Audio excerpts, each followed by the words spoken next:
Good morning. Hello. Hey, so just going to talk a little bit today. We're going to talk a little bit about acceptance. And, you know, here's the deal.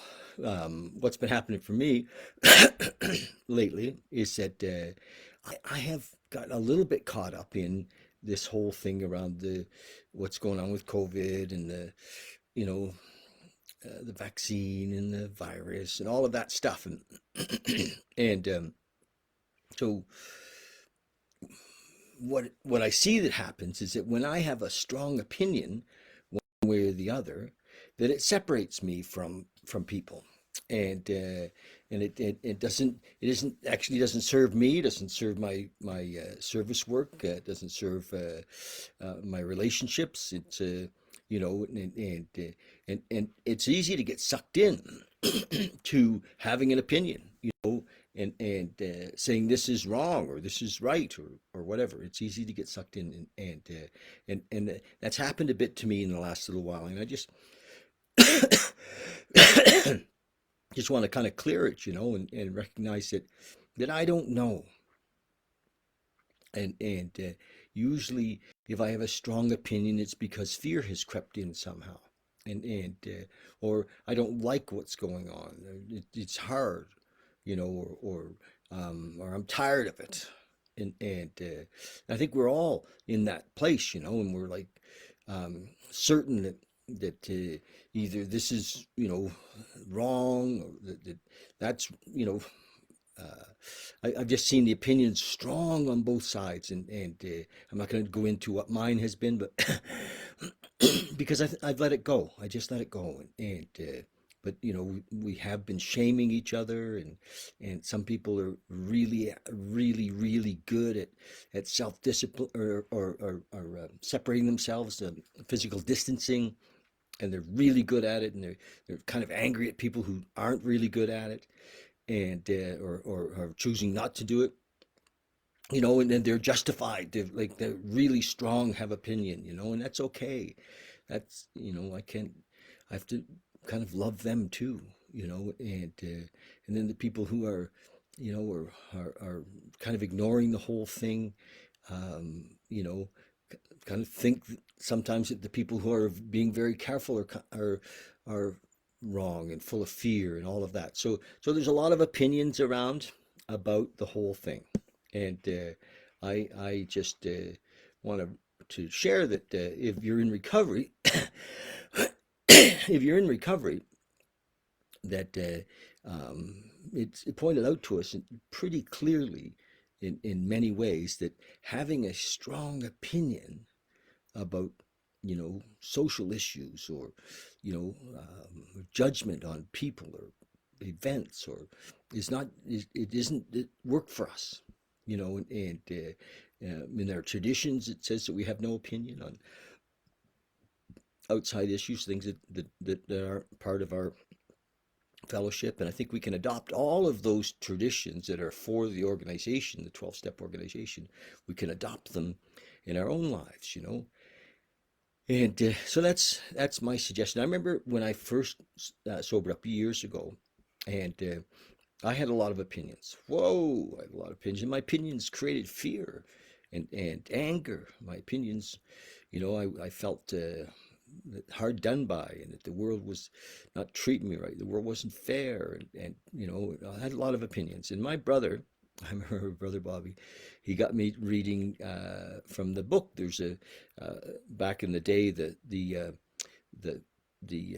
story in the back of the book by Dr. Paul was Doctor Addict, something like that it was called at the time, and the page was 449, and I read that thing a hundred times, 1,000 times, and I had to read it because I was so full of myself, so self-centered, so full of anger and fear and judgment, and so it can still creep in a little. It doesn't get me like it used to anywhere near that way, but it can creep in, and so I just thought I'd talk about it today. That how it separates. I find it separates me, and not having an opinion, um, and not having an opinion doesn't mean that I don't care. Actually, being kind of neutral allows me to care more for everyone, to be available for the fors and the againsts, to walk the middle road. And so yes, it's really easy, especially with what's going on in our world today, to have a strong opinion one way or the other. And so I encourage you not to. I want to read this thing. Dr. Paul was one of the, I think one of the original, or very close to the original texts that were written in the book. And now it's changed. His story has been renamed to Acceptance is the Answer. Um, so he starts here on page 416. At last, acceptance proved to be the key to my drinking problem. After I had been around the 12 steps or the AA for 7 months, tapered off alcohol and pills, not finding the program working very well, I was finally able to say, okay, God, it is true that I, of all people, strange as it may seem, and even though I didn't give my permission, really am an alcoholic of sorts, and it's all right with me.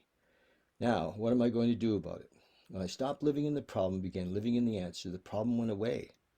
And this is the writing in the book that the problem went away. When I stopped living, the problem went away. From that moment on, I have not had a single compulsion to drink. And this is the key paragraph. And acceptance, he says, is the answer to all my problems today. When I am disturbed, is because I find some person, place, thing, or situation, some fact of my life unacceptable to me. I can find no serenity until I accept that person, place, thing, or situation as being exactly the way it's supposed to be in this moment. Nothing, absolutely nothing, happens in God's world by mistake. Until I could accept my alcoholism, I could not stay sober. Unless I accept life completely on life's terms, I cannot be happy. I need to concentrate not so much on what needs to be changed in the world as on what needs to be changed in me and in my attitude. I've read this a million times. Shakespeare said, all the world's a stage and all the men and women merely players. He forgot to mention that I was the chief critic. Right? I was always able to see the flaw in every person, every situation. I was always glad to point it out because I knew you wanted perfection, just as I did. So AA, or the 12 steps, and acceptance have taught me that there is a bit of good in the worst of us and a bit of bad in the best of us, and that we're all children of God, and we each have a right to be here. When I complain about me or about you, I'm complaining about God's handiwork. I'm saying that I know better than God. Isn't that great? So great reading, and for me to just let go of thinking I know. What do I know? I don't have the answers. I do know that, when I'm present, I'm acting in love, that life is beautiful. It flows. When I'm full of judgment and I'm in resistance, I'm contracted, and I separate myself from people. Um, you know, there's things I don't like about what's happening right now. I don't get to spend time with my children and my grandchildren. I don't like that. I mean, but it's the way it is, and I think many of us are in the same boat. So, let's do what we can to accept it as it is. My unacceptance actually of that in some way separated me from my kids. More even. So just to relax, just be with what is, be here now. Feel the love is the answer. So that's that. That's how I see it anyway. So I'm just going to read from the 24-hour day book. It is April, my gosh, the 4th. And April the 4th.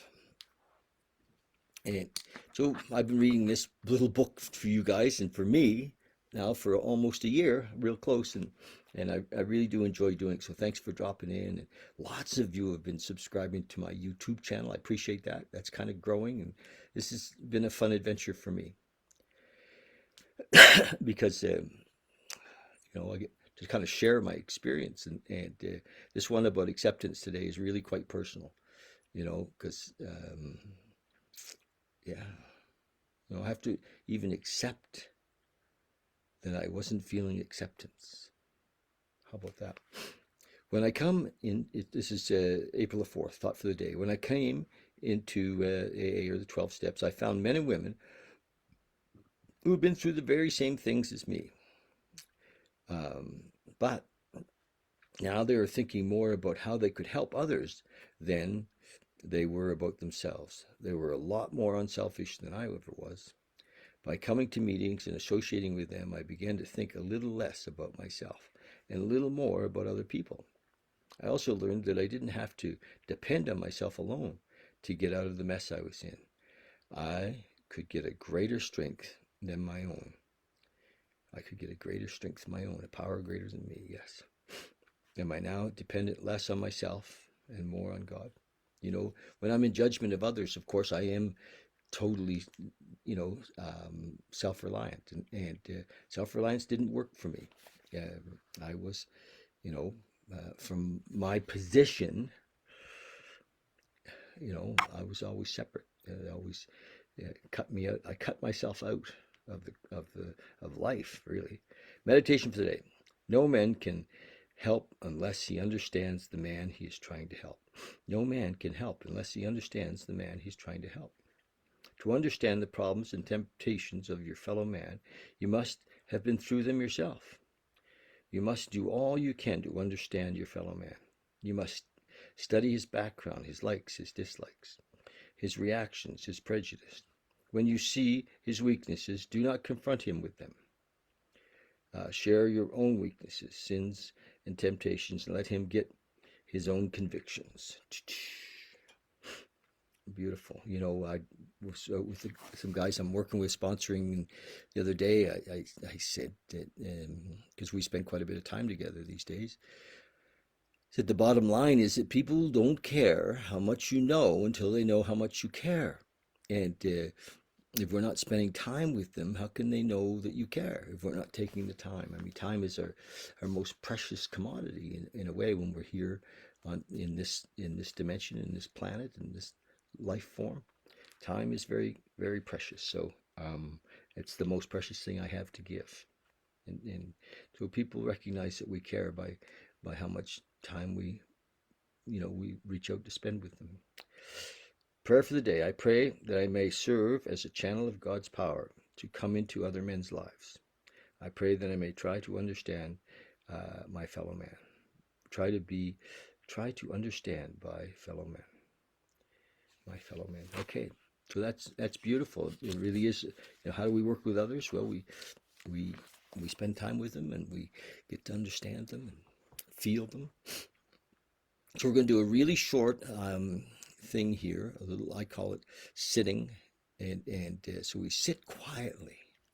We sit quietly for like 3 or 4 minutes. That's all I do in this little practice. It's not a long time. It's just the whole idea is always to practice this, dropping into the stillness, dropping into the oneness. Remember, a lot of what we knew or thought we knew was conditioned beliefs, and so we were making our judgments, we were making our decisions from stories that maybe our mom or our dad taught us, or we got from watching Hollywood movies, and so they're quite, they're tainted in one way or another. Maybe they're full of fear, or whoever taught us, we picked up what they had, and so we're making our decisions often based on selfishness and often based on fear. And so we learn to just sit and tap into that universal intelligence, and to rely on it, and then come to depend on it, come to know it, have a relationship with it. Then we can make great decisions, and we can live unselfishly from love. Often people will say, if you ask them what they really want in life, they want to be loved. So how do we be loved? Well, we learn to sit and be that love, and connect with love, and know love. And it's not something we can get from somewhere. It's something that we already have. It's already there. We are that. but our mind is so full of stories and so full of fear and so full of judgment and complaint that we don't experience it. So that's why I recommend we sit. Okay, so let's sit together for literally for like 3, tops 4 minutes. So close your eyes. Just drop in. We're just going to be here now. Be in your body right now. Your chest, your shoulders. Yeah, just let your jaw drop. Watch the tension just slide out of you. Just move away from you. You know, sometimes we hold tension in our shoulders and our neck and our jaw. Just breathe in. Just let our hands relax. Often we have our hands clenched, and just let it go. It's unconscious that we do that. Just let them go.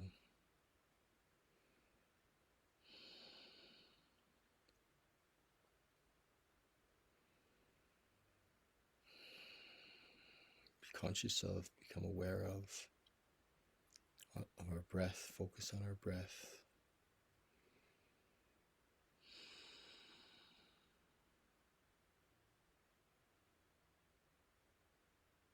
Just hear any sounds that are around us.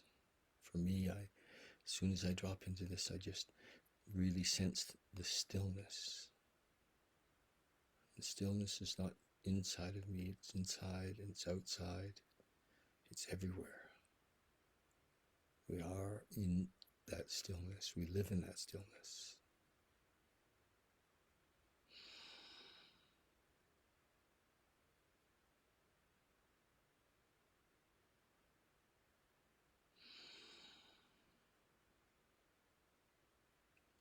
If thoughts come, just let them go. Be gentle with them. Be so gentle. I remember I used to get upset because my mind would, drum up some big story or some big thought, and that doesn't happen anymore. I just let it go. If I get caught in it, if I get dragged a little bit, when I get free, I come back to my breath.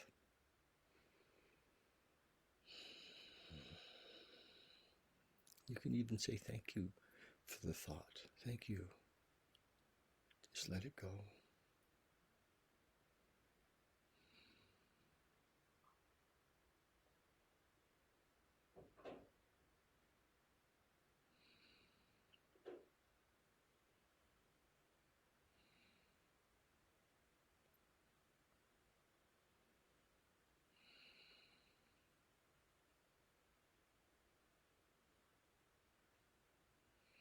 Just be in the breath. There's no way to do this wrong. Whatever you're doing, you're sitting for a few minutes. It's perfect. This is how we do it.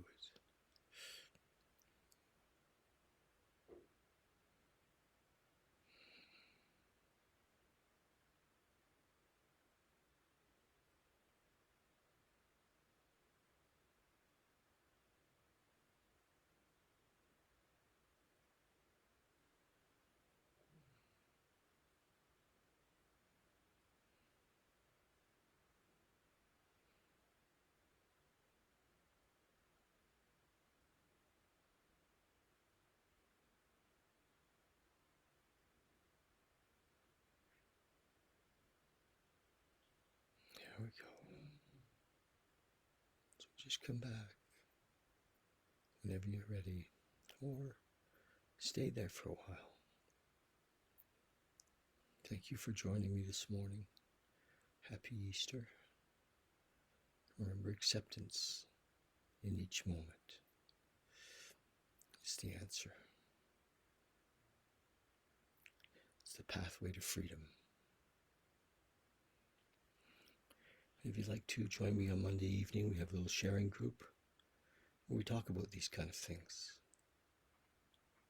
Monday at 7. Okay, love you guys so much. Thank you.